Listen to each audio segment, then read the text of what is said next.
Hello guys, welcome back to my channel, VIP TV Vlogs. Ayan, nandito ako ngayon sa aming sikan. Ayan. What? Po mga sikan namin. Ayan po mga ibang pipes namin. Nakakonda sa store.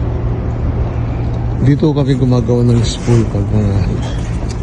Kasi pag high pressure steam po ito, kailangan po ng 10% ng joint ay ma-inspect ng city bago kami makapag-start. Pag pumasa sa x-ray, and then pwede na kaming mag-prepare ng dagdag na spools. Maraming salamat po.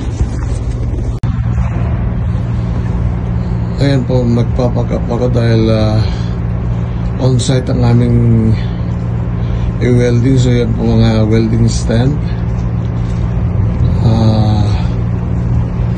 and then kailangan ko rin ng electrodes, grinders. Yan po, maraming salamat. And dito po ang aming welding area. Yan. So dito po kami nagpi-prepare ng mga spools namin po before na i-x-ray pag steam. Yan po mga pan namin. Yan lang po, marami po. Yan. Ang trabaho ng plumber steam fitter po. Yan.